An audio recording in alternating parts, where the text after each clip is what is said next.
Kweth makwedo piny owacho mong'ere kaka United Opposition wuok tung' mosuo koda piny owacho ka gijiwo oganda jo Kenya mar mondo mi obed motang' nikech piny owacho koro dwaro duogo kambi nendo mar Adani e pacho kaendi e yor aling'ling' ka oganda ma pacho kaendi to ok ong'eyo.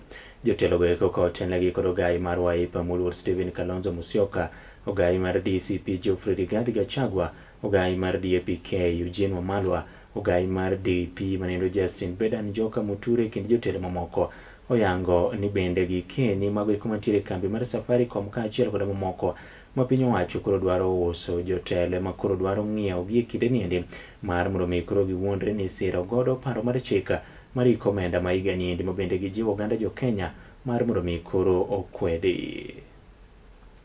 Should be called, yeah.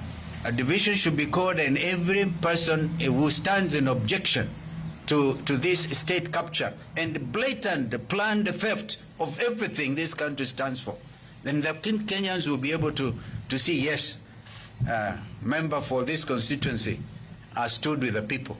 But we are aware they may attempt to force. If they do, of course, the next line of action is you have course of justice. Yeah, because the courts cannot interfere at this stage, second reading, committee stage, third reading. The moment before this thing is signed or whatever happens, we will take it up. We are not just about to give up, because if we do, we are auctioning the future of our children. I don't think this lie can end, because Bandi has learned from his master.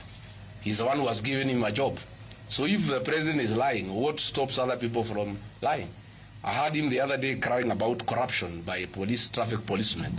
He has no moral authority to talk about corruption and bribery. He has made bribery a way of life. It's the new normal in this country, where he is bribing people on the loans of State House. Already as we speak, we're in court over Safaricom, and we will be going to court on the 12th of March. So we will not just live on hope. We are responsible opposition. We are going to take on this government step by step, blow by blow, and deal with it.